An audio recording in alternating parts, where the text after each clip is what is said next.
Siap ya. Terima kasih. Kalau gitu kita langsung aja mulai ngobrolnya sama Ane. Ane ini gimana sih sebetulnya keputusan Ane untuk bermultiperan atau multitasking ini? Ini apa sih yang mempengaruhinya? Apakah ada background keluarga atau apa sih yang motivasi untuk melakukan multitasking ini? Ya, sebelumnya terima kasih ya teman-teman sudah hadir. Senang lihat wajah-wajah yang sudah dikenal dan belum dikenal. Jadi sebenarnya kalau cerita keluarga, ibu saya itu multitasking banget ya. Penulis juga, dosen juga, penyanyi di gereja juga, dan jago masak, terus guru juga buat anak-anaknya gitu. Jadi itu contoh dari kecil sih ya, dari SD emang udah seperti itu polanya. Saya pikir itu biasa aja gitu. Kemudian emang ibu saya wafat di usia saya yang ke-17, waktu itu saya belum lulus SMA. Tapi ya mungkin karena pola di rumah seperti itu. Akhirnya waktu menjalani kuliah dan kerja, saya menganggap pekerjaan itu nggak bisa cuma satu. Memang harus ada paralelnya ngapain gitu. Karena kalau nggak rasanya waktunya sayang. Sebenarnya sih begitu.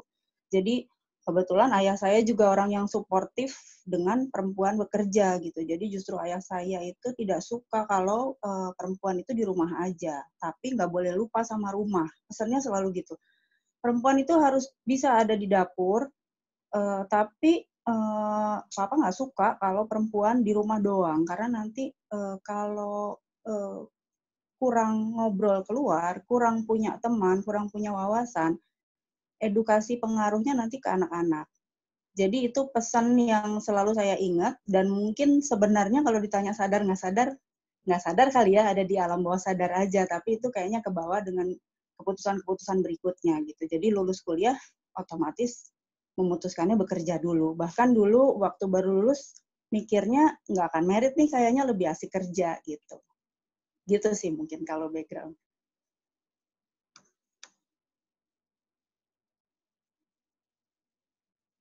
Iya, thank you Anne. Jadi menarik banget. Sebetulnya jadi kembali lagi terkait sama passion diri sendiri juga ya. Kalau Anne ini kan awalnya mulai memasuki ilmu formalnya itu di arsitektur ya, di bidang arsitektur.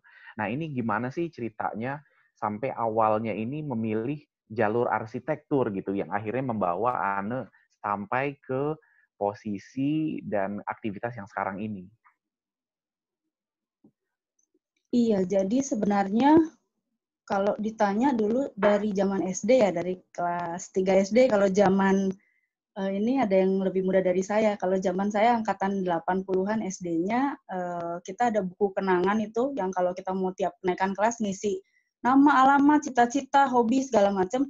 Saya selalu menuliskan hal yang sama sejak kelas 1 SD gitu. Hobi saya menggambar, cita-citanya arsitek gitu. Sampai saya pikir kelas 2 akan berubah atau kelas 3 akan berubah, tapi ternyata terus gitu. Sampai seterusnya memang saya senang menggambar, ikut lomba menggambar gitu ya.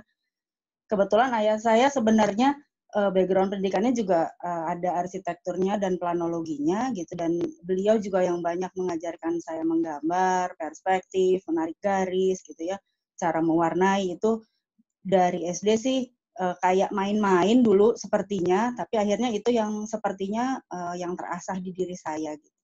Jadi waktu SMA lulus itu targetnya memang dari saya, bukan saya yang menargetkan masuk ITB, tapi karena ibu sudah almarhum, ayah saya menargetkan harus masuk universitas negeri dan harus masuk ITB karena saya di Bandung harus lebih murah biayanya dan lain-lainnya gitu ya. Jadi pilihan pertamanya arsitektur, pilihan keduanya arsitektur juga. Artinya kalau nggak keterima arsitektur, saya nggak keterima di ITB gitu ya.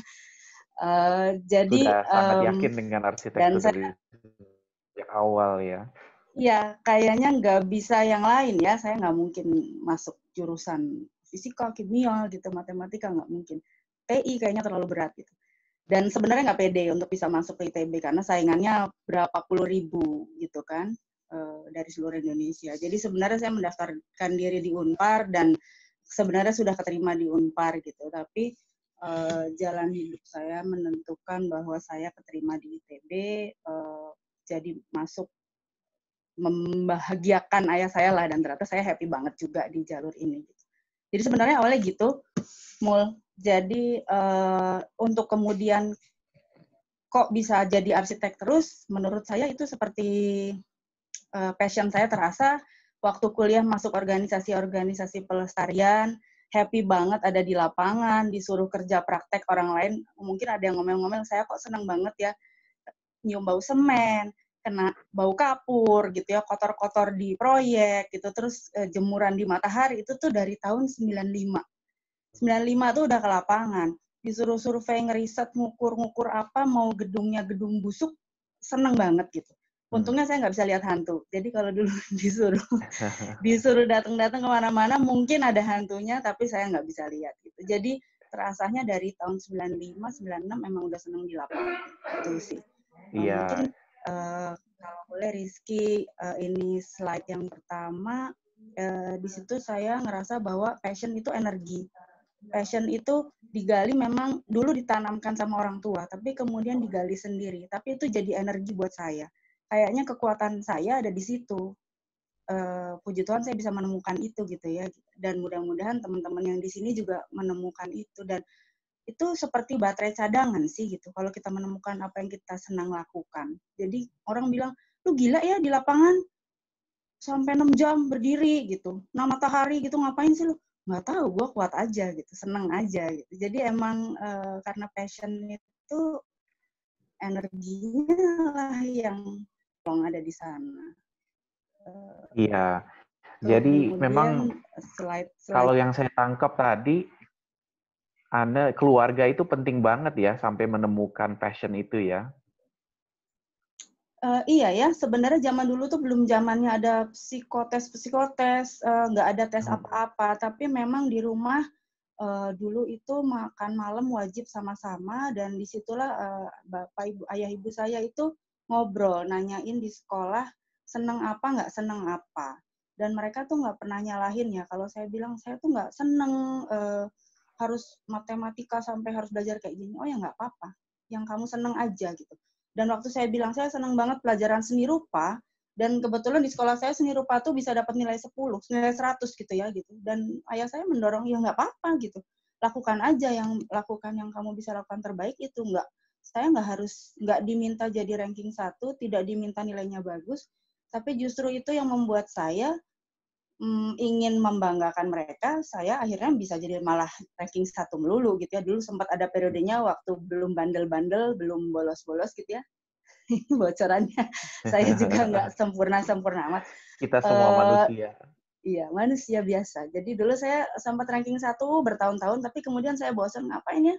Kok kayaknya teman saya jadi sedikit banget gitu. Pengen gaul juga gitu.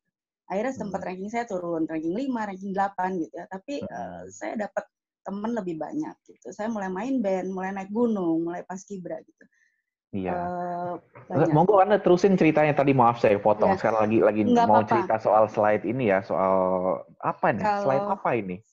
ini sebenarnya ini bukan fashion show, itu saya bukan model, itu sebenarnya kita bertiga arsitek lapangan semua, itu waktu saya di Kota Tua, itu kondisi salah satu gedung yang kita tangani, jadi kalau mungkin orang lain lihat gedung tanpa atap begini, bingung ya. Kalau saya tuh seneng banget dan seperti ngelihat gimana ya, ngelihat perempuan cantik yang kotor banget pengen dibersihin gitu. Nanti bisa dikembalin lagi nih cantik banget. Jadi lihat komposisi jendelanya, lihat format tinggi gedungnya, ini atapnya hilang sebagian. Kita harus riset, harus ngukur ulang untuk bisa mengembalikan atapnya. Jadi mungkin kalau sesi yang ini nanti kita akan punya kelas lagi, kelas revitalisasi ya, nanti akan lebih banyak dibahas di sana.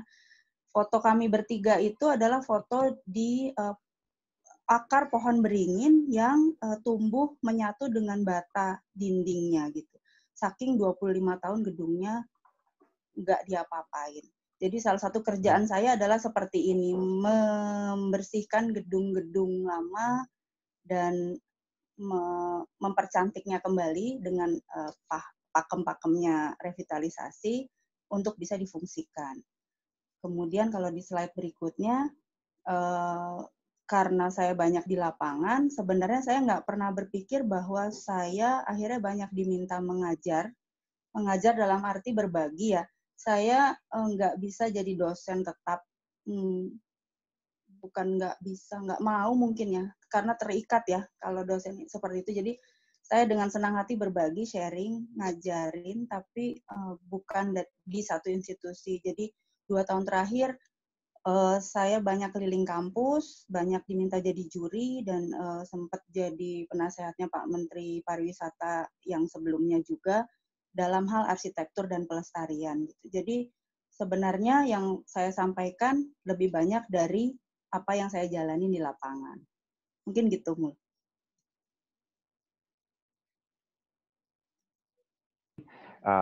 Tadi Ana udah cerita soal bagaimana menemukan passion ya, dan ternyata keluarga di sini makan malam yang dilakukan secara rutin dengan keluarga di rumah, bapak, ibu, dan lain-lain, itu juga turut membantu menemukan passion tersebut sehingga kemudian kuliahlah jadi arsitek dan menjadi arsitek.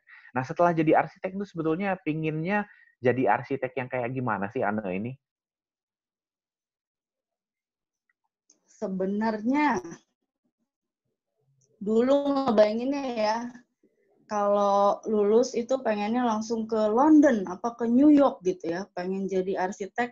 Kalau ada yang pernah nonton arsitek yang kayak Michelle Pfeiffer itu, mungkin kalau ada yang pernah nonton itu, jadi arsitek cewek di konsultan besar di kota besar di Amerika. Sebenarnya bayangannya begitu. Tapi ternyata tahun 98 ketika kita harus lulus ini, saya sama Mulia seangkatan, ternyata krismon parah. Jadi situasinya hampir semua konsultan di Bandung tutup, hampir semua proyek di stop. Rencana kami untuk melamar ke beberapa konsultan besar batal karena proyeknya di stop semua gitu ya. Kebetulan ketika itu saya sempat galau karena saya sudah bekerja sebagai penyiar radio dan dipromot untuk di posisi PR di radio dan akan dipromot lagi ke TV. Jadi saya sebenarnya ditawarkan, saya lulus sebagai arsitek, tapi dapat tawaran untuk masuk ke dunia broadcasting, which is also very interesting for me gitu ya. Saya senang siaran, senang sharing, ngobrol sama orang gitu ya. Sempat galau, saya jalanin 1 tahunan, tapi kemudian saya dapat tawaran kerja di Bali. Dan untuk saat itu, di saat teman-teman yang lain langsung ngambil S2, langsung sekolah lagi, saya memang harus bekerja. Saya memang nggak mau sekolah dulu lagi ya, karena kayaknya capek banget sekolah, udah 4 tahun setengah. Akhirnya saya ke Bali, dan berakhir saya nggak pengen balik dulu ke Jawa, sampai akhirnya saya 11 tahun di Bali dan dipertemukan sama suami di Bali. Gitu. Jadi sebenarnya saya nggak nyari jodoh. Jadi makanya saya percaya di hari ini jodoh itu nggak usah dicari, jodoh itu datang sih. Nah, itu Bener nggak? bagus banget itu. Jadi yang belum punya jodoh nanti akan menemukan. Tapi di sini tempat yang asik banget buat nemu jodoh itu di Bali ya. Dan akhirnya ternyata stay di sana selama 11 tahun. Nah, ini bagaimana sih ceritanya? Ini kan berarti ketemu calonnya waktu itu yang sekarang jadi papanya anak-anak ya. Nah, ini gimana sih waktu itu Ana prosesnya sampai menentukan bahwa oke, akan menikah nih, terus akan punya anak gitu. Itu gimana ya prosesnya tuh? Sebenarnya prosesnya jadi agak berat karena di mindset saya nggak mau menikah. Kepala saya tuh saya nggak mau menikah gitu. Cuman karena ayah saya orang Jawa banget gitu ya, yang saya anak perempuan pertama, yang orang Jawa pasti tahu rasanya jadi anak perempuan pertama harus menikah gitu ya. Jadi waktu itu sempat agak maju mundur gitu. Tapi terus ini si bapaknya anak-anak ini tuh dari sekian banyak cowok-cowok yang mendekat itu dia aja yang paling pede gitu sebenarnya.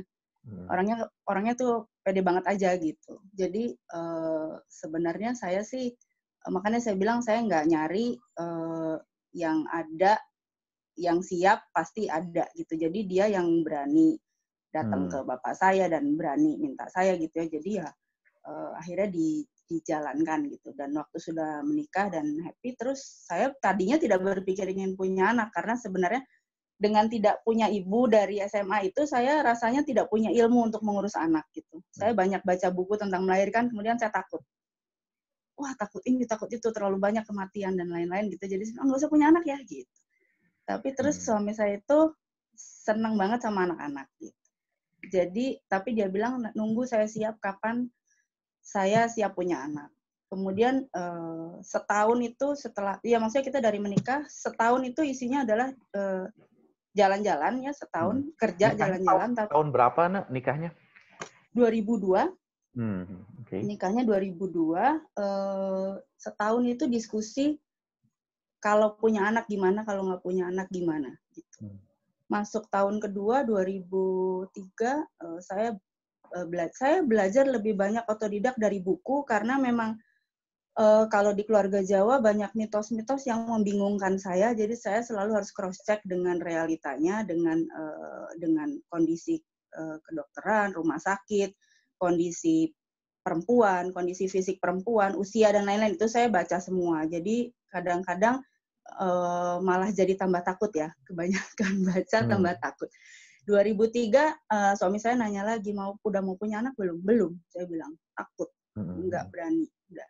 Nah di situ keluarga besar biasa yang mulai ribut lagi kan. Ini kenapa kok udah nikah belum punya anak gitu? Ya biasalah. Itu kan itu jokes yang ada di negara kita, tapi itu it happens to me. Jadi when are you going to get married? Itu udah lewat. Habis itu when are you going to have a child? Gitu. Jadi lanjutan pertanyaan. Dan itu harus dihadapi. Dan akhirnya sampai harus saya siap ya, saya siap di 2004. Akhirnya saya melahirkan di 2005. Dan waktu itu ditemani langsung sama suami saya dan mama mertua waktu itu masih ada. Gitu.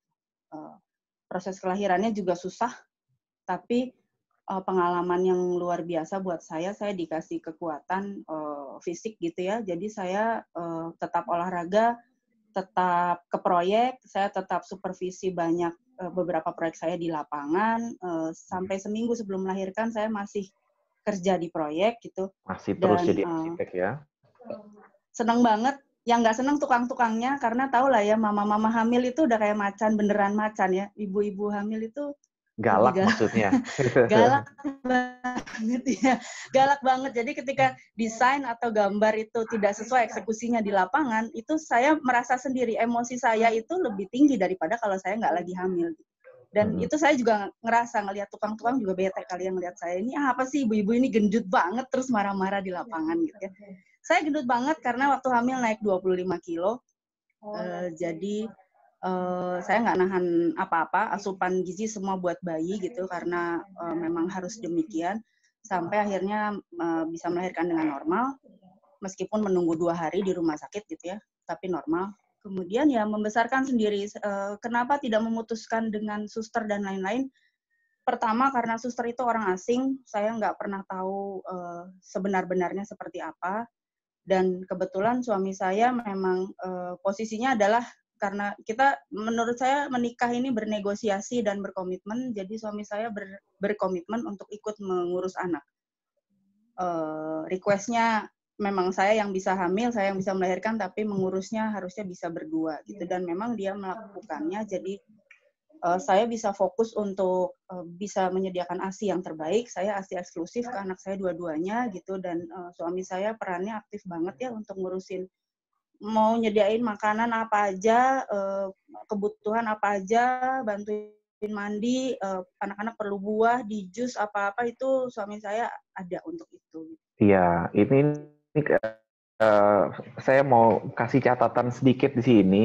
Ini keren banget dalam artian bisa ya sama suami ini ternyata menyepakati bersama bahwa mau punya anak bareng, terus ngurus bareng gitu. Nggak jadi tanggung jawab salah satu pihak doang, apalagi biasanya kan selama ini perempuan ya yang biasanya kena tugas itu. Nah, di sini salut banget. Ini nanti saya akan tanyain juga sih sama Anne, gimana sih kesepakatannya antara suami sama istri ini kok bisa gitu dari awal tuh udah sama-sama sepakat, negosiasi gitu bahwa ini anak punya bersama, kita urus, kita raise, kita perbesar, kita didik bersama gitu, kita lakukan ini bersama-sama tanpa beban yang terlalu berat dari satu pihak tuh ya, dan bahkan tanpa juga tadi tanpa neni gitu ya. Ini kan tentunya bagi yang punya neni aja mungkin masih merasa cukup berat ini. Ini gimana sampai ke kesimpulan itu sih, sampai ke dapat pakatan seperti itu tuh gimana? Sebenarnya balik lagi ke buku-buku yang saya baca gitu, karena saya sangat banyak membaca buku referensi gini.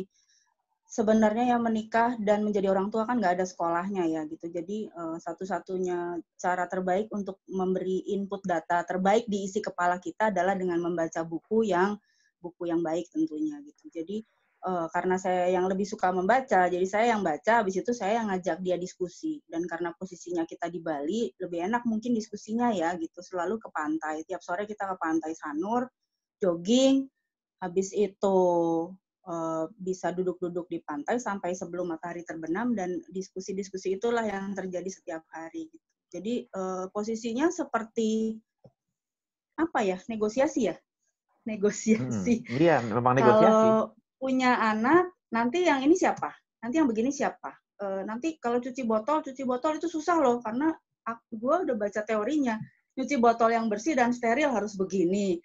Dotnya harus diginiin, harus punya mesin pencuci botol. Oke. Habis itu supaya ASI-nya eksklusif, istrinya nggak boleh stres. Nanti kalau gue stres gimana? Lu harus gimana? Itu semua disimulasikan dalam diskusi. Gitu. Kenapa? Karena laki-laki kan nggak tahu gitu. Seorang suami kan tidak otomatis tahu, apalagi kalau dia tidak membaca. Jadi sebenarnya diskusi-diskusi ini untuk membuat pemahaman bahwa hamil, punya anak, dan membesarkannya itu nggak gampang. Tapi kalau dilakukan berdua ya pasti lebih mudah dong buat perempuannya, apalagi memikirkan harus ASI eksklusif. Pertama, ASI eksklusif itu pasti lebih murah karena tidak beli susu botol, susu kaleng toh.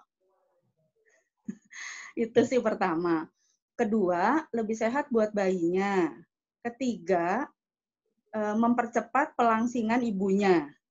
Jadi itu 3 benefit yang tidak bisa dikalahkan oleh susu kaleng. Susu kaleng sudah lebih mahal, belum tentu cocok sama anaknya, bisa nanti belum tentu cocok sama usus dan lain-lain, kemudian ibunya nanti nggak kurus-kurus. Wah, runyam buat saya karena saya orang lapangan. Saya nggak mau kelebihan 25 kilo itu ada di badan saya terus kan. Jadi negosiasi itu ada terus selama setahun, kemudian di tahun depannya baru memikirkan benar-benar, iya oke, siap mau punya anak berarti saya harus sehat, dan lain-lain gitu. Kemudian baru tahun ketiganya saya siap untuk hamil. Dan ketika prosesnya, anak saya sehat, normal semuanya, cuman dalam perjalanannya kan kita harus ngecek sendiri ya, makanan ini cocok, nggak cocok, alergi, itu kan harus ke dokter. Tapi anak saya dua-duanya sampai hari ini tidak pernah sakit yang harus ke dokter, enggak. Jadi ke dokter itu hanya untuk ngecek sesuai tahapan usianya, pertumbuhannya, dan vaksin.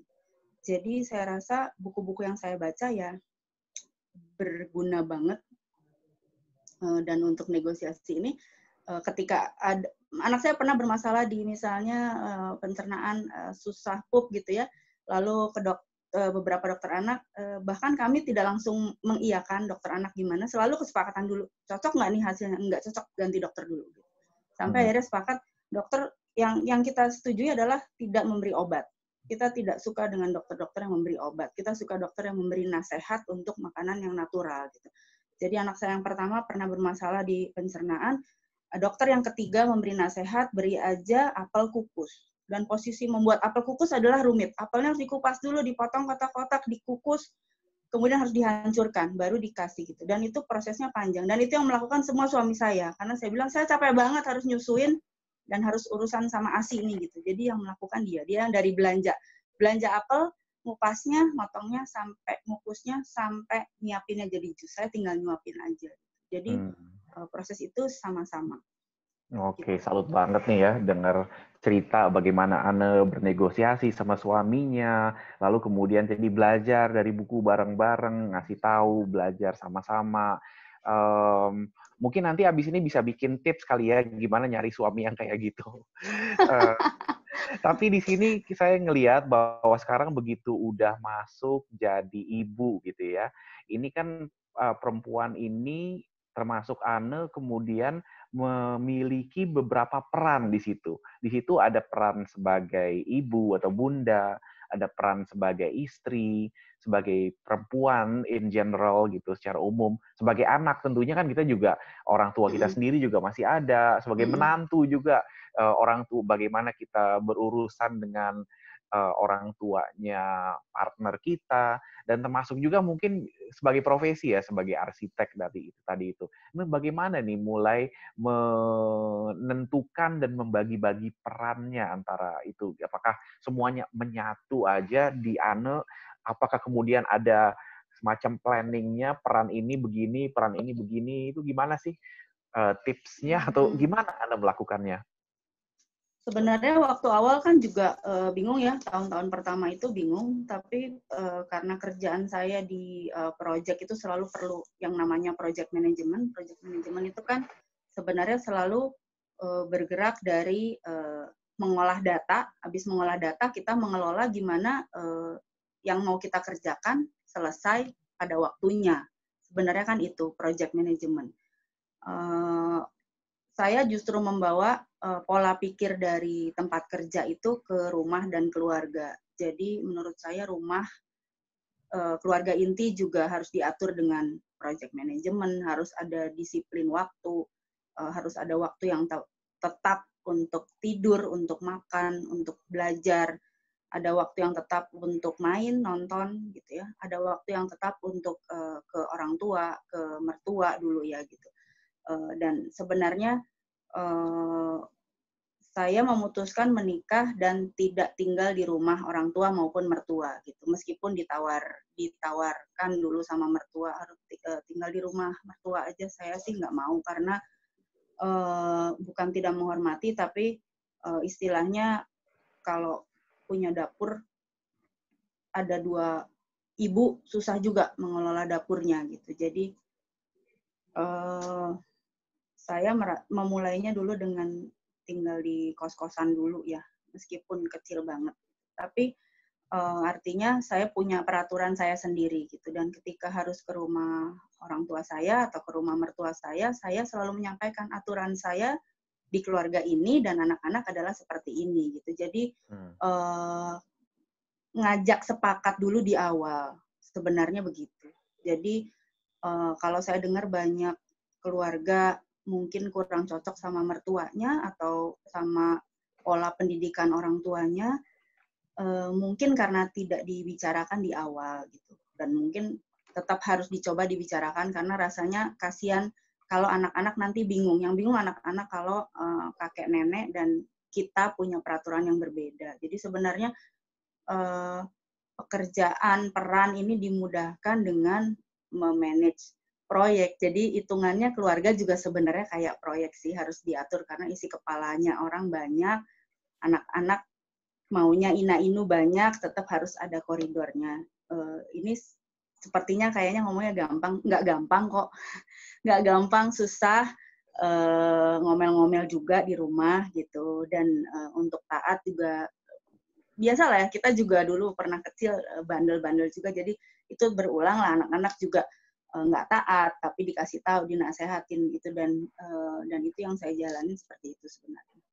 Nah, ternyata itu salah satu rahasianya kayaknya ya, bahwa ilmu project management yang kita pelajari juga di sekolah, di kampus, maupun di tempat kerja, itu kenapa enggak kita terapkan juga di rumah, kan gitu.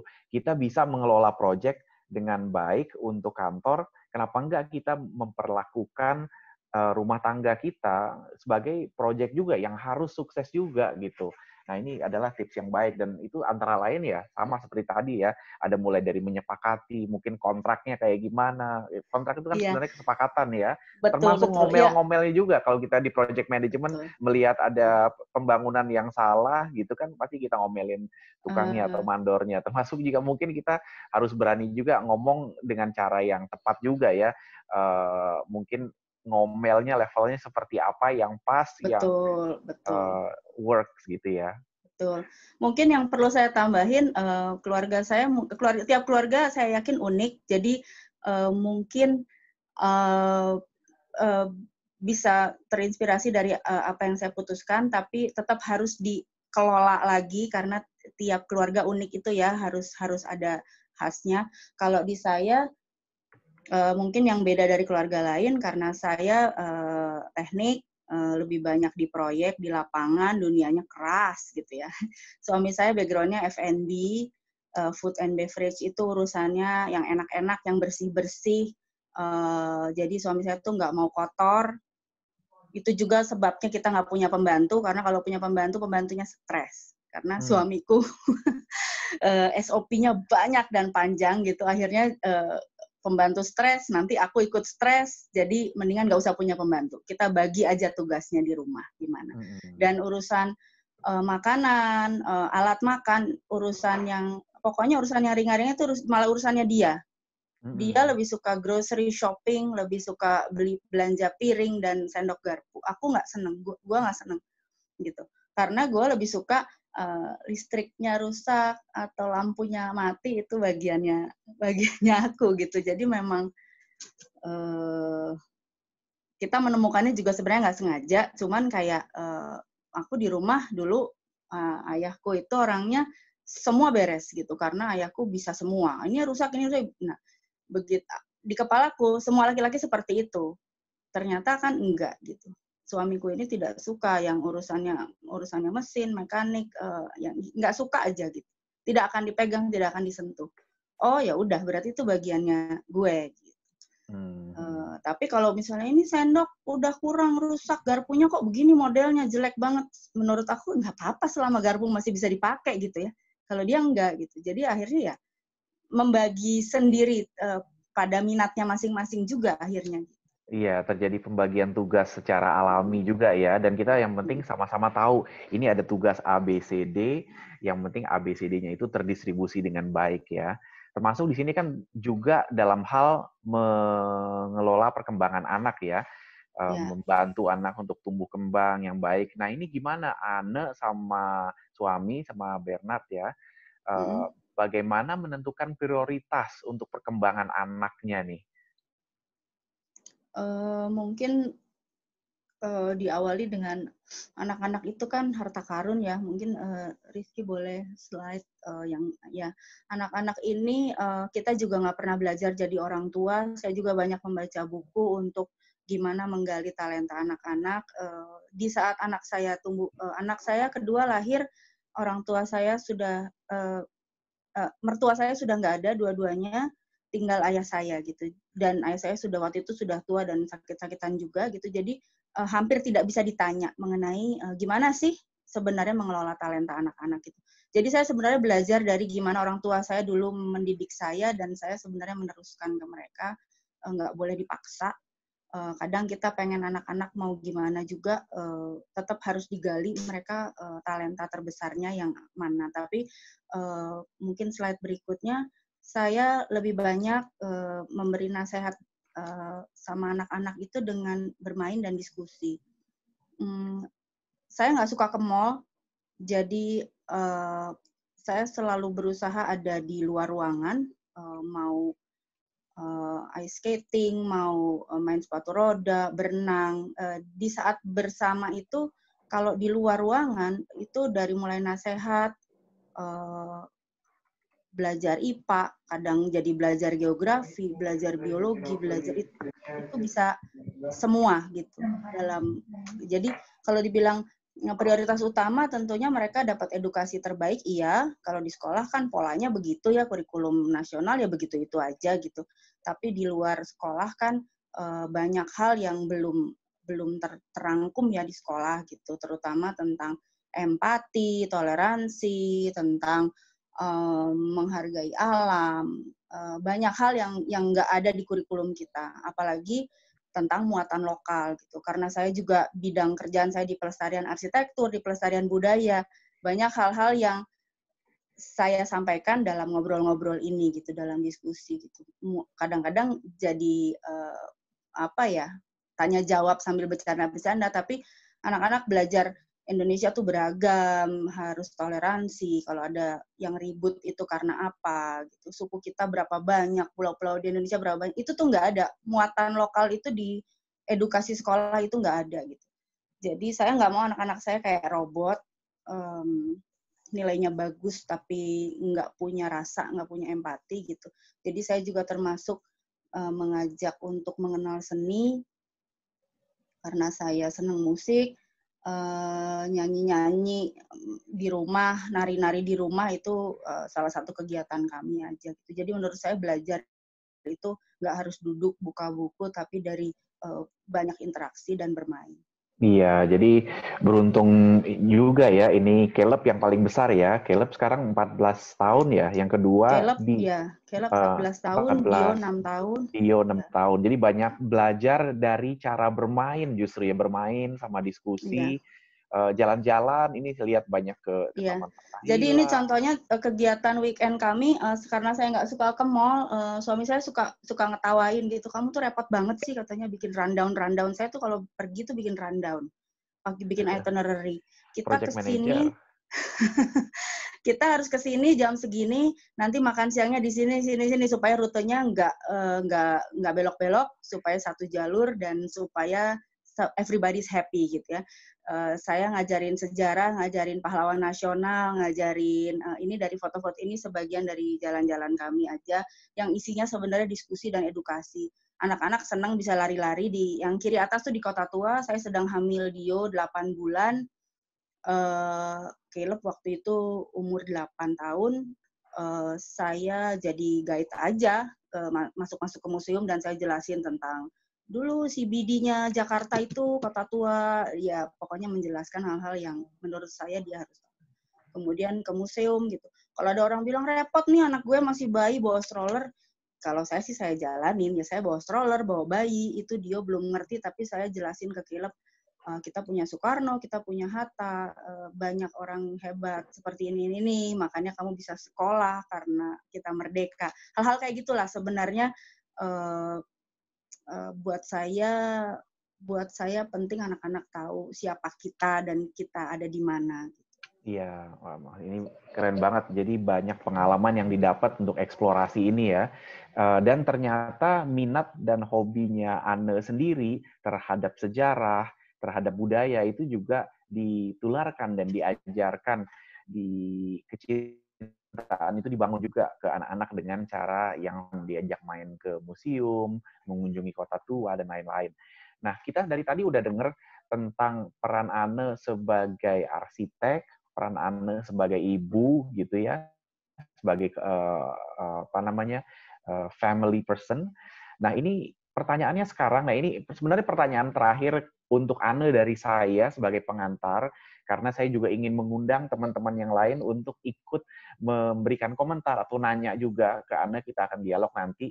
Nah, sebagai pertanyaan terakhir dari saya sebagai moderator untuk pengantar, nah ini waktu untuk Anne-nya sendiri itu kapan sih? Gitu kan? Ini sebagai pekerjaan udah sebagai arsitek, sebagai pelestari kota, lalu kemudian sebagai ibu, lalu sebagai Anne-nya sendiri ada nggak sih keinginan untuk menjadi diri sendiri, hobi, itu having fun gitu. Pas semua orang pasti ada kan keperluan itu. Iyalah pastilah kita kan harus jadi saya sebenarnya dulu tuh pemikirannya kalau perempuan udah jadi istri, udah jadi ibu itu udah jadi satu gitu, nggak bisa kemana-mana lagi. Tapi dalam perjalanannya dan dengan terus banyak membaca, saya mempelajari bahwa sebenarnya untuk menjadi ibu dan istri yang normal dan tetap waras, ya kita tetap harus jadi perempuan untuk diri kita sendiri gitu. Kita senangnya apa, itu nggak boleh dikubur, nggak boleh dihilangkan.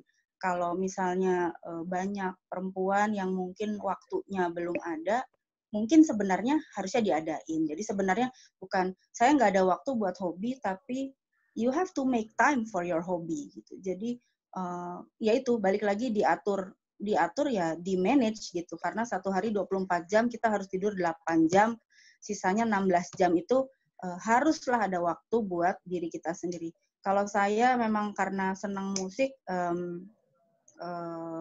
tentunya tiap hari dengar musik gitu, saya kemana-mana pakai headset, di proyek, di Gojek, di KRL, saya dengerin musik gitu ya, kecuali saya harus meeting baru lepas headsetnya gitu, karena buat saya referensi lagu itu penting. Kemudian saya diskusi sama suami juga, karena saya udah ngeband dari SMP. Suami saya kenal saya sudah anak band. Dari SMP bandnya ada, SMA ada, sekarang pun jadinya jadi anak band sebenarnya nggak direncanakan, tapi akhirnya ada teman-teman yang berbaik hati mengajak saya bergabung.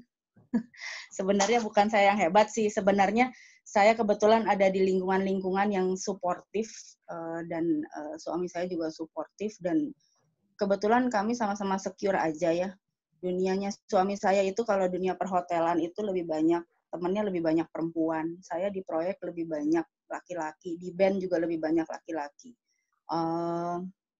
Kita nggak pernah membahas yang di luar menjadi masalah, kita sih nggak pernah bahas itu karena sama-sama secure aja. Dan saya seminggu sekali rata-rata ini kalau nggak corona ini tiap minggu saya pasti ada 1 hari pulang malam atau pulang pagi gitu ya, karena memang saya butuh itu dan suami saya ada buat anak-anak gitu aja. Jadi kita juga bagi tugas jaga anak, siapa harus di rumah itu tetap diatur.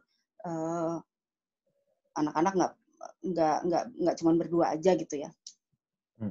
Begitu sih. Jadi make time sebenarnya. Kadang-kadang perempuan suka melupakan dirinya sendiri sehingga jadi terlalu stres dan depresi, dan saya menyayangkan itu karena perempuan yang tugasnya sudah ngurus anak, mikirin pendidikan, mikirin kerjaan juga, mencari nafkah juga, haruslah membahagiakan dirinya sendiri juga gitu, jangan melupakan dirinya gitu. Kalau dibilang hobinya masak, ya oke sih, kalau beneran hobi nggak apa-apa, bagus banget gitu. Saya masak, tapi saya nggak hobi masak. Jadi saya baca resep, saya bisa masak. Kata anak-anak, kata suami, wah makanannya Bunda paling enak, daripada beli-beli mendingan makanannya Bunda. Katanya begitu, nggak tahu gombal apa nggak tahu. Tapi pokoknya saya nggak hobi masak gitu. Tapi ketika harus masak, saya bisa. Kalau ada yang bilang hobinya masak sehingga dia tidak punya waktu ketemu teman-teman, tidak ada waktu ke reuni, atau nggak bisa melakukan hal lain, mungkin harus ditinjau ulang lagi aja. Apakah masak beneran hobi atau memang dia belum menyediakan waktu buat dirinya gitu. Tapi balik lagi, tetap harus ada batas. Tahu diri kan posisinya perempuan sudah menikah bukan single, jadinya harus tahu kapan pulang, tahu kapan harus, jangan nanti udah pergi. Saya sih kebetulan memang puji Tuhan selalu sehat karena selalu olahraga juga, meskipun pulang pagi ya saya tetap bangun jam 5 kalau anak-anak besok sekolah gitu ya, karena tetap saya yang wakernya di rumah. Kalau saya harus traveling itu saya juga yang harus telepon dari kota mana gitu, karena mau pasang waker 2, 3 di rumah itu nggak ada yang bangun gitu, harus saya yang bangunin gitu. Jadi memang saya harus tahu porsi tugas saya di mana, tapi nggak lupa juga menyediakan waktu buat diri sendiri. Gitu sih. Iya, thank you. Jadi memang itu salah satu kuncinya ya, jangan lupa bahwa semua peran itu adalah bagian dari diri kita, peran sebagai ibu atau peran sebagai bapak, peran sebagai pencari nafkah atau profesional, dan juga peran sebagai orang yang juga secara pribadi perlu tumbuh dan mendapatkan ini ya, sekali-sekali rekreasi juga. Dan itu semua ternyata bisa di-manage kalau memang kita ya create time, kita sediakan alokasi waktu untuk masing-masing kegiatan tersebut, dan kita alokasikan manajemen yang serius. Sama seperti kita melakukan project management untuk pekerjaan, kita lakukan juga project management untuk diri kita sendiri, dan juga untuk peran-peran kita di rumah, di kantor, dan juga untuk hobi juga. Jadi, salut banget untuk dengar cerita Anne tadi. Saya pikir banyak yang bisa dipelajari oleh teman-teman yang lain, tapi juga saya yakin teman-teman yang lain pasti juga punya pertanyaan atau bahkan punya tips juga. Di sini ada beberapa teman yang namanya juga udah familiar. Saya mau sampaikan salam kepada ada Teh Santi, ada Kak Aili, ada Mbak Tutin, beberapa yang namanya saya udah kenal tadi, ada Mbak Nining ya, udah lama belum ketemu Nining. Teman-teman yang baru kenal, salam kenal di sini. Saya langsung aja mau buka kesempatan bagi teman-teman untuk mau tanya atau mau komen, mungkin bisa ini ya, kasih gimana caranya? Raise hand aja mungkin Raise lebih hand cepat ya. yang mau nanya, Mungkin tangan. bagi yang belum tahu caranya raise hand, bisa masuk ke window untuk participant, lalu di sana ada pilihan untuk raise hand. Jadi ingin menanyakan sesuatu. Silakan. Atau secara manual juga boleh, tangannya diangkat, jadi langsung kelihatan di sini. Kalau nggak ketemu caranya. Siapa yang angkat tangannya? Nah, sambil nunggu saya bacain juga. Tadi Mbak Mas Pradana kayaknya udah keluar duluan ya, karena kebetulan ada meeting lain yang harus dihadiri. Jadi saya bacain aja komen dari Mbak Pradana. Mbak Anneke ini termasuk kategori indigenous feminist. Wah, saya nggak tahu apa itu artinya indigenous feminist. Mungkin yang lain yang ngerti bisa menjelaskan. Feminis saya ngerti sedikit mungkin. Perempuan yang mendapatkan kesadaran tentang kesetaraan gender bukan dari buku dan sekolah, tapi lebih dari pengalaman empirik. Jadi tahu akar-akarnya almarhum ibu yang multitasking dan bapak yang mendorong.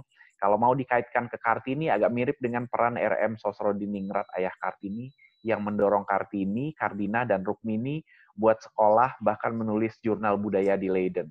Wah, ini sebenarnya bukan pertanyaan, tapi lebih ke komentar ya. Salut buat keluarganya Anneke, almarhum ya ibu dan juga bapak yang selama ini berperan besar untuk membentuk Anneke jadi seperti sekarang, dan ternyata juga itu yang diadopsi juga sebagai orang tua sekarang. Jadi jangan lupain peran kita sebagai orang tua, itu nanti suatu saat mungkin juga kalau dianggap baik akan ditiru oleh anak kita bagi anaknya dia nanti. Silakan. Kita juga ingin dengar komen. Saya mau ya, tanya silakan. Mas Mulia. Mbak Winnie, monggo. Halo, saya Winnie.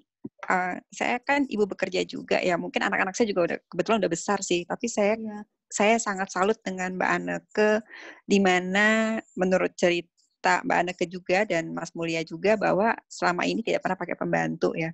Saya kebayang dulu waktu saya anak-anak masih kecil, masih balita itu kayaknya sebagai working mom pasti kita juga kepikiran gitu ya sama anak yang di rumah. Nah, saya mau tanya tipsnya waktu itu gimana ya Mbak Anneke waktu zaman anak-anak masih kecil-kecil gitu ya, terutama di saat kita masih menyusui juga sampai 2 tahun, itu bagaimana ngaturnya ya Mbak ya? Saya nggak kepikiran aja gitu loh, karena saya dulu masih memakai pengasuh juga sih di rumah kebetulan untuk membantu mengurus anak-anak di saat saya bekerja. Iya, sebenarnya sih waktu masih bayi, balik lagi memang suami saya kebetulan juga memutuskan untuk tidak bekerja full time lagi, karena dulu dia kerjanya di restoran, di kafe, jam kerjanya terbalik ya dengan kita yang pada umumnya baru masuk malam dan pulangnya subuh gitu. Waktu masih belum punya anak itu fine-fine aja, tapi ketika memutuskan iya ini waktunya punya anak, itu satu hal baru yang harus diputuskan bahwa dia harus ada pada waktu-waktu dibutuhkan. Jadi sebenarnya ngaturnya tetap bagi kerjaan memang tidak bisa sempurna. Jadi keluarga saya sama sekali tidak sempurna dan saya banyak belajar harus berdamai dengan keadaan yang harus kita hadapi saat ini, karena kalau zaman saya dulu single itu kamar saya selalu rapi, kinclong, barang ada pada tempatnya gitu ya. Dibilang OCD, saya sih nggak sampai OCD, tapi ketika sudah berkeluarga banyak yang harus dikompromikan gitu. Tapi nomor satu adalah harus higienis. Apapun kalau nggak higienis, ujung-ujungnya nanti kita semua sakit. Salah satu peraturan di rumah saya adalah dilarang sakit. Dan itu sampai ke anak-anak. Dan itu bisa saya sebut hampir tiap hari. Hampir tiap hari mungkin saya nyinyir banget gitu. Di rumah ini dilarang sakit. Harus bersih dan harus makan yang benar gitu. Jadi menurut saya bagi tugasnya anak-anak juga dikasih tanggung jawab ke dirinya sendiri gitu. Kalau bagi tugas untuk bersih-bersih memang bagi 2 Mbak, jadi cuci piring juga berdua, nyapu ngepel, saya nyapu dia ngepel, cuci baju anak-anak saya cuci sendiri, mesin cuci baju kita dan spray itu semuanya dikirim ke laundry, semuanya di-manage. Jadi diatur untuk sebenarnya gini, pembantu pernah kita coba, bukan nggak pernah nyoba. Kita pernah coba punya pembantu, tapi dengan kriteria kebersihan suami saya, dengan standar kerapihan saya, akhirnya kita jadi sama-sama emosi di rumah. lebih baik memutuskan tidak usah punya pembantu dan kita lebih happy. Kita harus kompromi, standar kita diturunin sedikit di urusan berantakan gitu, tapi kita lebih happy. Buat saya happy, kita lebih imun, kita tidak sakit, kita tidak usah ngeluarin biaya ke dokter. Efeknya sih ke sana. Jadi keluarga saya hampir tidak pernah sakit sih sebenarnya begitu, karena buat saya selalu bilang sama anak-anak, ayah bunda kerja keras, kalau punya uang maunya jalan-jalan, nggak mau, bukannya saya gimana-gimana sama dokter, tapi khawatir. Saya tuh orangnya panikan dan khawatir, dan buat saya nggak suka banget saya perasaan itu gitu.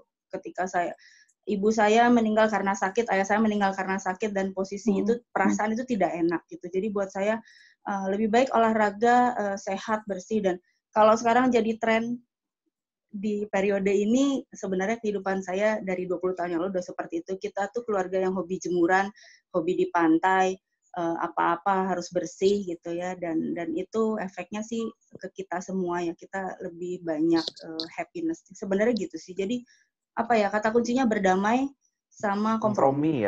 Kompromi bahwa nggak ada yang sempurna ya ternyata, tapi paling nggak kita batasnya di mana, paling nggak higienis, harus higienis ya, itu gitu. kesehatan. Jadi hal-hal kecil ya, kesehatan yang paling penting. Jadi kadang-kadang berantakan nggak apa-apa, tapi benar-benar yang kotor di tempat yang kotor, yang bersih di tempat yang bersih gitu. Jangan nyampur-nyampur yang kayak gitu. Oke, thank you Mbak Anneke, Mas Mulia, thank you. Thank you juga untuk pertanyaannya. Monggo, mangga yang lain silakan juga. Siapa berikutnya? Nanya. Oh iya, Teh Santi. Siapa? Oh, Santi. Nah, keren banget ceritanya. Nah, akhirnya tahu juga. Ya, terintimidasi diriku, Nak, yang selalu di rumah ini. Jadi nggak bisa disibuk itu gitu kan. Saya tuh mau nanya, itu sama sih kayak yang tadi ya.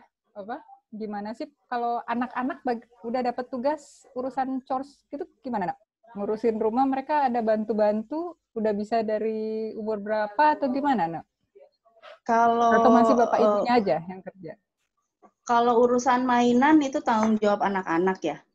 Jadi gini, memang tiap anak berbeda, itu harus dimaklumi. Anak pertama saya itu kebetulan memang sangat mudah diajarkan dan sangat rapi. Jadi dari umur 4 tahun habis main juga pasti langsung diberesin gitu, nggak masalah gitu. Nah, anak yang kedua ini sampai umur 6 ini mungkin arahnya saya ngelihat dia lebih seniman tuh lebih suka berantakan ya. Jadi memang wah berantakan banget, dan itu harus tiap malam diajarkan kembali, ini tugas kamu karena ini mainan kamu. Kalau yang kakak baru dapat tugas cuci piring sih. Cuci piring sama beresin lemari pakaiannya sendiri, karena kami kan pakai laundry ya, kita kirim baju keluar, untuk yang besar-besar keluar gitu, dan kalau udah dibagi, ini bajunya kakak, taruh di kamarnya gitu, kalau udah sampai 3 hari nggak disentuh-sentuh, baru saya mulai nyinyir, kakak bajunya belum diberesin gitu ya. Jadi tanggung jawabnya seragam, kaos kaki itu dia harus siap, karena tiap hari seragamnya beda, itu tanggung jawabnya dia harus ingat sendiri. Kemudian kamarnya dia tanggung jawab dia, tempat tidur lipat selimut itu sudah pasti, dan nggak mudah juga. Anak-anak itu kalau zaman saya belum pakai handphone kan, melek lipat selimut, anak sekarang melek nyari handphone kan gitu. Itu perjuangan juga, tapi sudah diberi tugas begitu. Yang lain-lainnya ya masih saya sama suami saya. Itu dari umur berapa, Nok? Dari umur 4 ya, kalau urusan mainan. Kalau urusan cuci piring itu dari umur 9.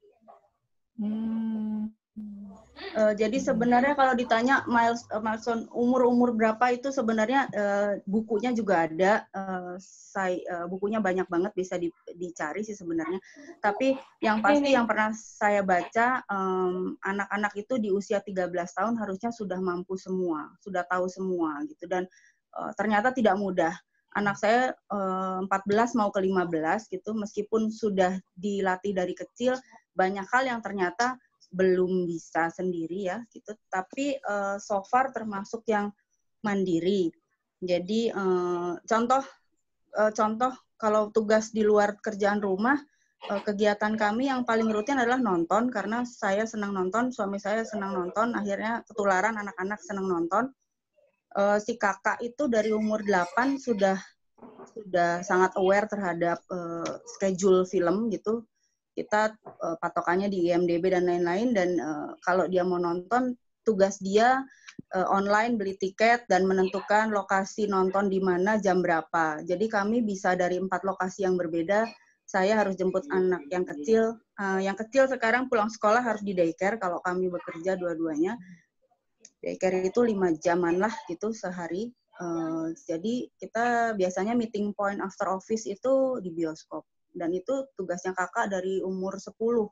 Dia sudah bisa memanage, membeli tiket, menentukan kursi, menentukan lokasi bioskop gitu, dan kita ketemu di bioskop gitu. Jadi menurut saya PR buat orang tua sih, tapi kalau dijalanin nanti orang tua juga yang enak gitu. Mudah sih enggak, tapi harus dicoba dijalanin. Gitu. Iya. Selebihnya apa ya, masak mungkin. Sebenarnya saya mendorong setidaknya bisa masak nasi. Sudah sih bisa masak nasi, tapi kadang lupa lagi gitu. Jadi sebenarnya si kakak udah bisa masak nasi dan masak telur gitu. Berikutnya target saya dia bisa bikin pasta lah, karena yang paling gampang. Karena Indomie kan gampang bisa, pasta mirip-mirip lah harusnya bisa juga. Gitu. Lalu gimana, Teh Santi? Iya, makasih, Nak. Sama-sama, Santi. Terintimidasi mau kemana, Santi? Menyediakan waktu buat diri sendiri ya, nanti dipikirkan. Aku di rumah aja kayak yang sibuk banget ya, nggak sempat ngapa-ngapain, coba, Nak. Jadi memang ternyata harus di-manage ya, seperti project management, waktu ya. sendiri harus masuk dalam checklist. Kalau dia nggak masuk dalam checklist, nanti nggak akan teralokasi tuh waktu untuk diri sendiri. Benar. Sebenarnya jadwal umur anak-anak itu kita bisa lihat jadwal vaksin aja ada jadwalnya. Jadi sebenarnya usia anak harus bisa apa itu sebenarnya ada panduannya kok gitu. Jadi kalau anak belum bisa ini di usia segini, ya kita yang harus memacu diri kita sendiri. Tentunya ibu harus lebih kenceng daripada bapak, karena bapak kan woles ya. Iya Pak Mulia. Tergantung orangnya juga. Tergantung orangnya ya gitu. Kalau suami saya woles gitu. Iya. Ana koneksinya lagi agak error kayaknya ya. Sambil nunggu koneksi Ana udah lebih baik. Sambil nunggu koneksi Ana lebih baik, mungkin kita buka ini ya pertanyaan buat yang lain ya. Saya lihat juga di sini ada laki-laki juga dari tadi pertanyaan pertama dari Mbak Winnie, kedua dari Mbak Santi. Saya lihat ada Mas Christian Lambe, silakan kalau misalnya ada yang mau ditanyakan atau dikomentarin, monggo juga. Kalau yang lain ada Mbak Ristia, Mbak Aili, silakan. Kalau saya sambil nunggu, saya ada pertanyaan juga nih buat Ana nih. Tadi kan kita bicarakan bahwa ada peran untuk project management itu ya. Jadi memang harus dilakukan, semuanya harus dibuat balance dengan project management. Nah, project management ini kan di dalam keluarga ada 2 orang nih. Ada suami, ada istri, ada bapak, ada ibu gitu ya, ada 2 orang. Nah, ini pembagian peran sebagai project manajernya ini gimana sih? Apakah memang selalu project manager utamanya adalah Anneke, atau selalu adalah Mas Bernhard, atau peran utamanya itu gantian? Misalnya pada hari-hari tertentu Anne project manager utamanya, hari-hari tertentu suami, atau mungkin gimana? Atau mungkin untuk bidang-bidang tertentu itu saya yang in charge, untuk bidang-bidang yang lain suami yang in charge gitu. Itu gimana sih pembagian project manajemennya di rumah gitu? Kalau saya sih PM-nya selalu saya sih. Sebenarnya sih lebih karena kalau saya ngelihatnya lebih karena saya itu bisa punya kompartemen-kompartemen kegiatan yang runutannya sudah dari mikro lalu ke makro gitu. Jadi sebenarnya mungkin beda keluarga beda lagi. Kalau di saya bisa memprediksi ini, kalau ini belum selesai ini nanti nggak bisa, kalau ini belum selesai ini nanti nggak selesai gitu. Jadi saya yang lebih paham soal itu, jadi biasanya saya yang menyampaikan dari hulu ke hilirnya, mau begini rencananya, nanti suami saya bagiannya ini, minta bagian tapi belum bisa menerima tugas. Gitu sih. Iya, sip. Mantap. Gimana teman-teman yang lain lagi? Cukup jelas kah atau putus-putus? Udah lumayan tadi bagian terakhir ya. Walaupun dari segi gambarnya kayak pelan bergeraknya, tapi suaranya sih kedengeran.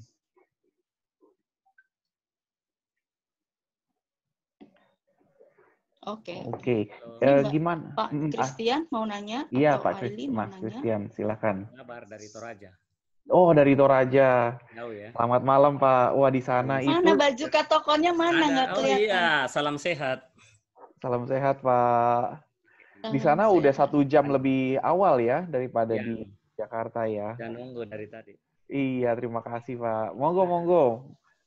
Iya, senang silakan. Bisa ketemu secara virtual ini, dampak COVID juga sih. Iya. Ya, jadi Ibu Anneke seorang arsitektur. Tentunya dia pasti bukan hanya pandai mengarsiteki bangunan-bangunan tua menjadi bangunan modern. Nah, di dalam keluarga pasti dong Mbak Anneke bisa mengarsiteki keluarga. Bahagia itu seperti apa? Yang kedua, untuk menularkan ilmu arsitek ini kepada anak-anak, ada nggak pikiran Mbak Anneke untuk mengarahkan satu orang anaknya untuk menjadi seorang arsitek juga seperti ibunya? Kalau diarahkan gimana caranya? Karena sayang dong, buku-buku Ibu Anneke serta pengalaman yang segudang gitu nggak ditulari ke anaknya.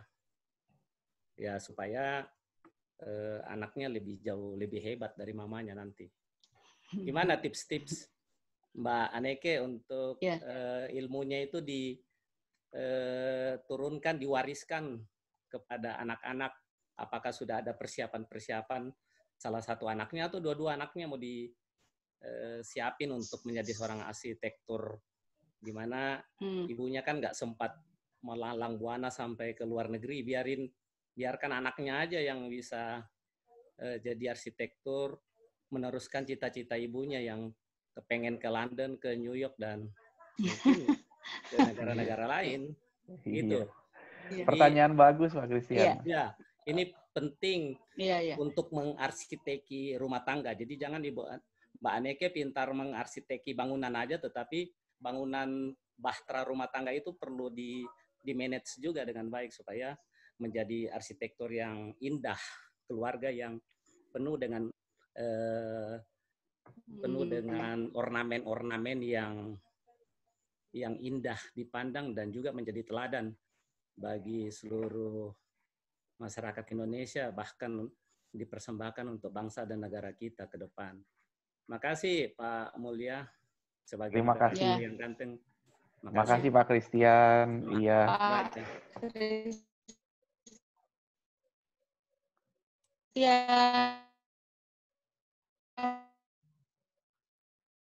Mbak Anne suaranya putus ya. Sudah. Jadi sebenarnya kalau Sekarang kedengeran kok. Sekarang kedengeran. Iya. Oke.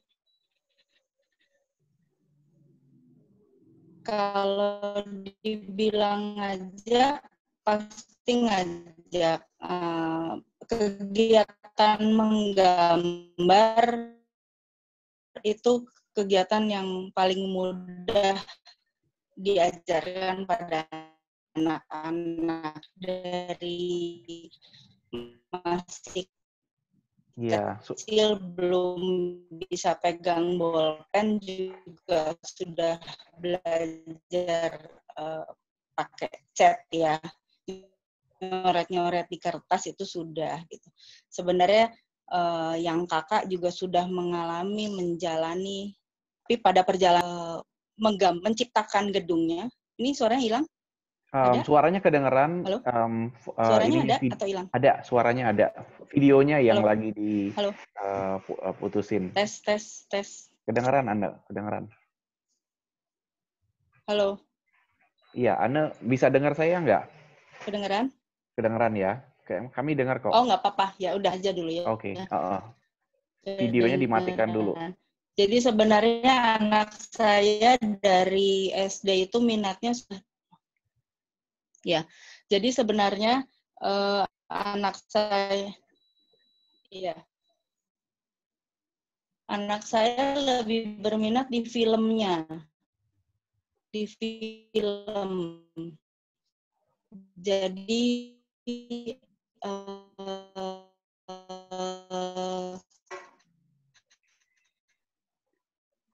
bukan saja senang nonton film, tapi dari SD sudah minat di produksi film gitu. Jadi balik lagi saya berusaha menularkan, mengajarkan, makanya saya juga banyak ngajak ke proyek. Anak saya yang pertama itu dulu zamannya di Bali, tiap kali ada seminar iya aja saya ajak gitu. Iya, kayaknya kita Gitu. mungkin Jadi kita sebenarnya coba dengarkan yang lain dulu ya. Ini menularkan suaranya. itu sudah dari kecil, tapi perjalanannya kan maksa. Tahun lalu yang produksi filmnya ini. Iya, makasih Ana. Mungkin kita coba dengarkan pertanyaan dari yang lain kalau ada pertanyaan sambil menunggu mungkin dari koneksinya Ana untuk jadi lebih baik ya. Tadi kita sih dengar sebagian dari penjelasannya bahwa anak-anak dari kecil bahkan dari sebelum bisa pegang bolpen juga udah diajarin untuk main-main cat, coret-coret kertas.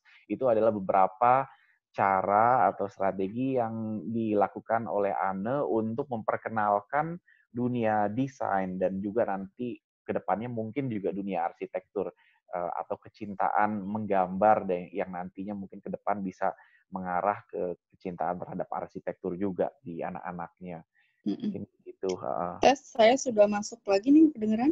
Udah, suaranya udah lebih lancar sekarang. Oke. Coba kita buka lagi dari yang lain, mungkin kalau ada komentar atau mau sharing juga tips yang dilakukan di keluarganya sendiri gimana?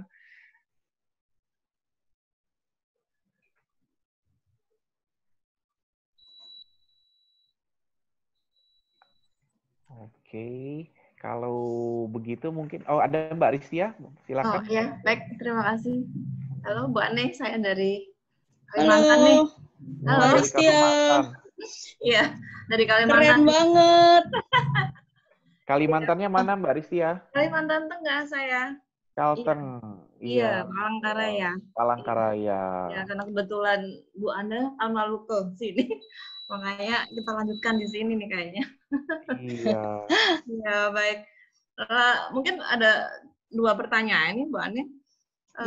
Yang pertama itu, apakah pernah tuh bawa kerjaan itu sampai ke rumah begitu terpaksa sekali atau gimana? Apa ada aturan nggak boleh dibawa ke rumah atau gimana?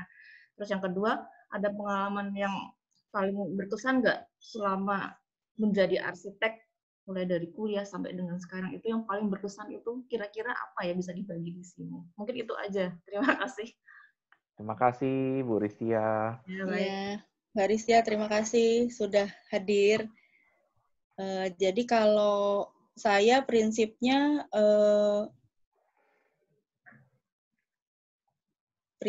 itu jangan bawa kerjaan pulang.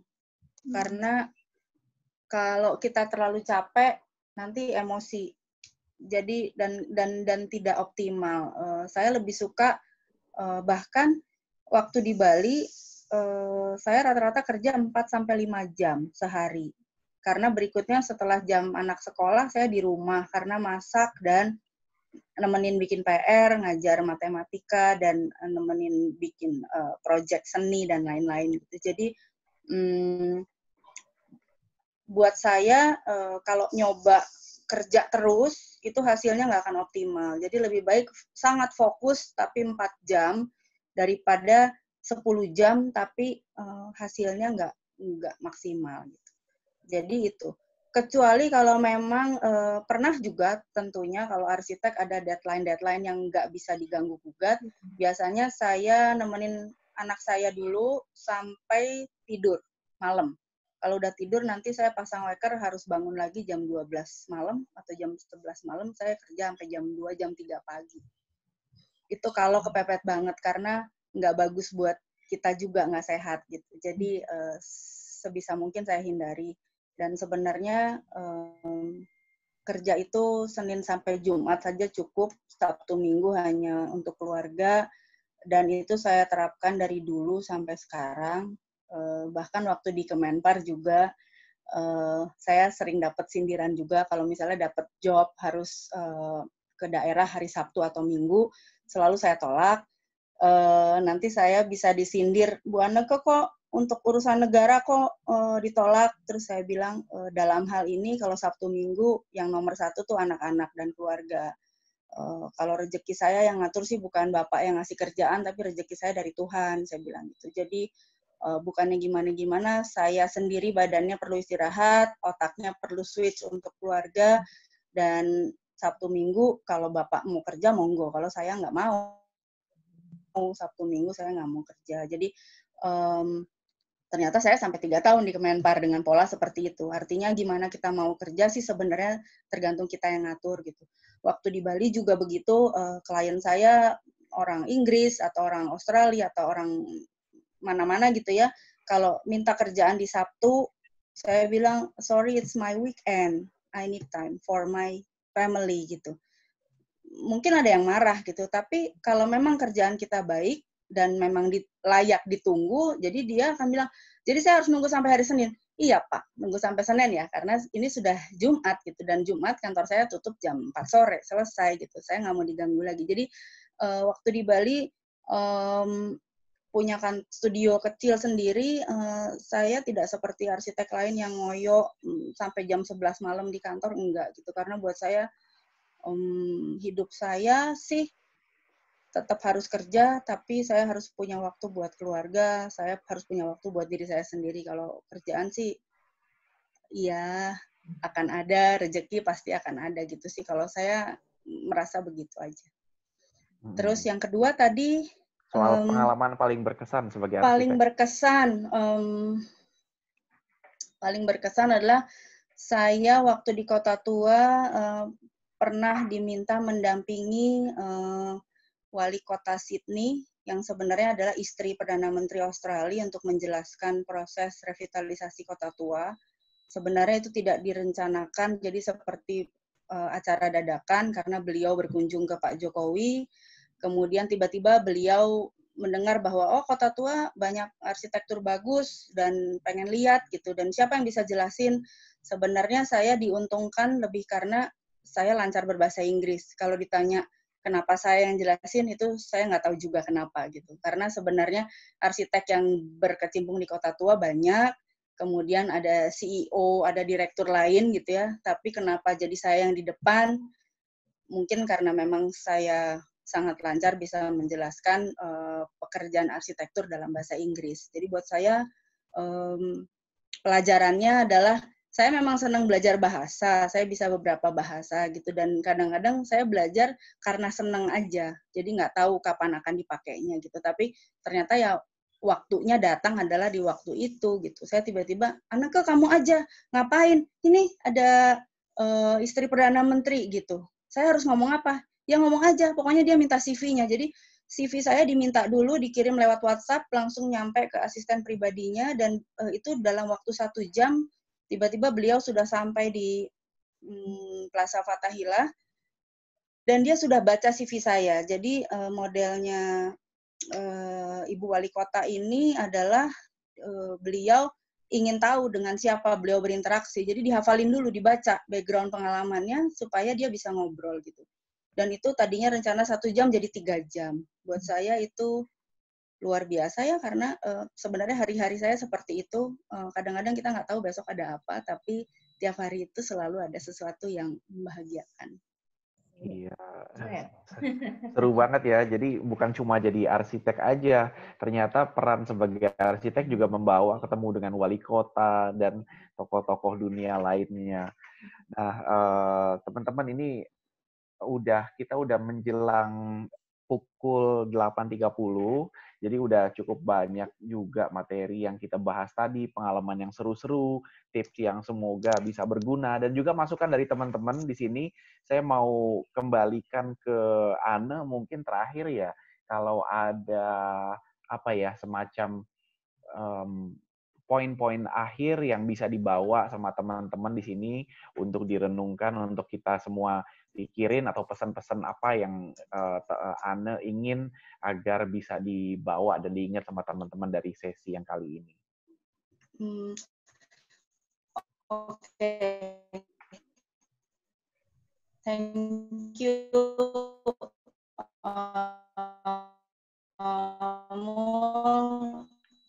Anne, suaranya satu sebenarnya kerja job. Betul ya? Sekarang lebih jelas? Sekarang lebih jelas. Tadi sempat agak slow. Oke.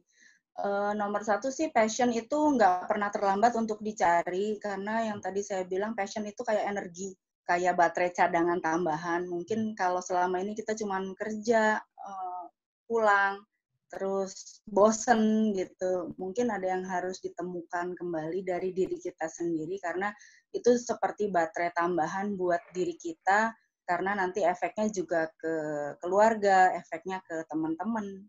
Kita jadi punya energi yang berbeda kalau kita jalanin passion. Kemudian yang berikutnya, nggak ada yang sempurna lah gitu. Jadi kadang-kadang kalau nonton film sampai nangis-nangis, wah itu keren banget ya, itu cuma di film gitu aja. Jadi saya senang nonton film dan banyak belajar kisah kehidupan dari film. Saya belajar bahasa juga dari film gitu. Tapi saya realistis aja, kehidupan nyata itu memang harus dihadapi dan nggak ada yang sempurna. Berdamai dengan apa yang ada di depan kita, nggak boleh kabur, tapi dihadapi dan dijalanin. Karena kalau kita jalanin satu level, kita akan naik level yang lebih tinggi, lebih tinggi, lebih tinggi. Kemudian yang terakhir, kalau kita bisa melakukan yang terbaik, ya udah berserah aja, karena Tuhan pasti mendampingi dan Tuhan yang menyelesaikan semuanya. Jadi kita tetap harus belajar, kita nggak model yang ya pasrah aja, nanti Tuhan yang, bukan gitu juga. Kita tetap harus belajar menghadapi apa yang harus dihadapi. Kalau nggak tahu ya cari tahu, kalau harus baca buku ya baca buku, kalau harus googling ya googling, nonton YouTube ya nonton YouTube gitu. Tapi kalau kita sudah lakukan mentok dari kita yang terbaik, ya memang harus berserah, nanti Tuhan yang nyelesain. Di kasus-kasus kehidupan saya ya, penyelesaian dari Tuhan itu selalu luar biasa, tepat pada waktunya, meskipun perjalanannya deg-degan, tapi selesai. Iya. Gitu, terima kasih Anneke Prasyanti. Kita udah bersama-sama bareng-bareng. Terima kasih teman-teman di sini. Ada Santi, Christian, Alexandria, Ristia, Mbak Winnie. Terima kasih udah bergabung dalam webinar kita kali ini yang membahas soal multi peran dari Anne. Tentunya di sini bagi yang sudah kenal sama Anne juga tahu bahwa Anneke ini arsitek yang dari dulu udah termasuk yang terlibat dalam Garuda Wisnu Kencana juga, arsiteknya Maya Ubud, dan yang terakhir yang cukup menarik dan yang bikin Anne lumayan dikenal di kalangan banyak pihak adalah peran Anne sebagai project manager di beberapa proyek konservasi Museum Fathahillah di Kota Tua Jakarta, lalu juga project manager PT Pembangunan Kota Tua. Ada 11 gedung yang waktu itu direnovasi sama Anne dan tim, dengan Anne sebagai project manager mulai dari Pancoran Tea House, Gedung Olve, Cipta Niaga, Kertaniaga, dan lain-lain. Dan tentunya terakhir adalah juga staf khusus di Kementerian Pariwisata, khususnya tentang desa wisata. Nanti kita akan adakan webinar-webinar lain tentang topik-topik yang tadi kita bahas dalam kesempatan berikutnya, dan tentunya juga kita akan selalu terbuka mencari input juga dari teman-teman yang lain tentang topik-topik webinar berikutnya juga yang bisa kita selenggarakan berikutnya. Oke, kalau begitu kita akan tutup acara ini. Terima kasih kepada teman-teman yang udah bergabung. Semoga terima kasih Mbak Rizia, terima kasih semuanya. kasih kayaknya kita ada Santi. foto